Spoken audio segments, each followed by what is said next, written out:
আমার মেয়েটা কই? ওই স্কুলে যাবে, ভাত খাবে, ও তো একা খেতে পারে না। প্রিয় সন্তানকে হারিয়ে এভাবেই আহাজারি করছে রামিসার মা। সন্তান হারানো দিশেহারা বাবা মাকে সান্ত্বনা দেয়ার যেন কোনো ভাষা নেই। স্কুলে যাওয়ার কথা থাকলেও বাবা মায়ের বুকে আর জীবিত অবস্থায় ফেরা হলো না। রাজধানীর পল্লবীতে ধর্ষণের পর হত্যাকাণ্ডের শিকার শিশু রামিসা চিরনিদ্রায় শায়িত হয়েছে দাদা দাদির কবরের পাশে। এ সময় স্বজনদের আহাজারিতে ভারী হয়ে ওঠে এলাকার আকাশ বাতাস। তবে এরই মধ্যে রামিসা হত্যাকাণ্ডের ঘটনা নতুন মোড় নিয়েছে।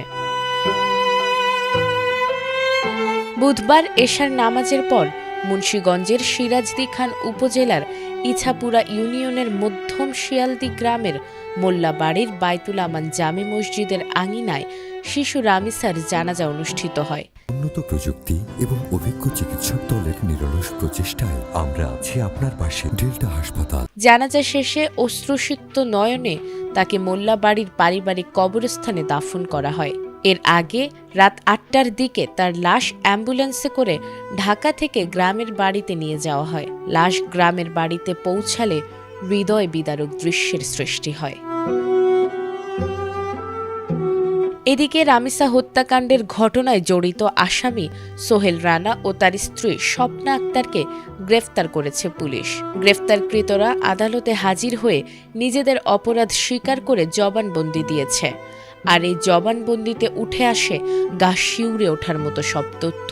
এ সময় পূর্ব পরিকল্পনা অনুযায়ী আসামি সোহেল রানার স্ত্রী স্বপ্না আক্তার রামিসাকে ফুসলিয়ে তাদের ঘরের ভেতরে নিয়ে যায়। পরে সোহেল রানা শিশুটিকে বাথরুমে নিয়ে জোরপূর্বক ধর্ষণ করে। নির্যাতনের এক পর্যায়ে শিশুটি জ্ঞান হারিয়ে ফেলে। ঠিক ওই মুহূর্তে রামিসার মা তার খোঁজে সোহেল রানার দরজায় কড়া নাড়তে শুরু করেন।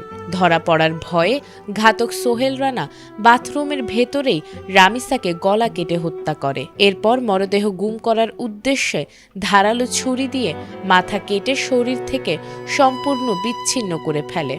এমনকি শিশুটির 2 হাত কাঁধ থেকে আংশিক বিচ্ছিন্ন করে এবং সংবেদনশীল অঙ্গ ক্ষতবিক্ষত করে মরদেহটি খাটের নিচে লুকিয়ে রাখে।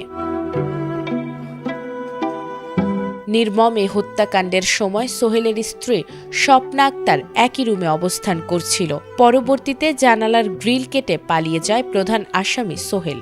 জঘন্য ও পাশবিক এই হত্যাকাণ্ডের সুষ্ঠু বিচার এবং আসামিদের দৃষ্টান্তমূলক ফাঁসির দাবি জানিয়েছেন নিহতের পরিবার ও এলাকাবাসী। নাজমুন নাহার জান্নাত, এটিএন বাংলা।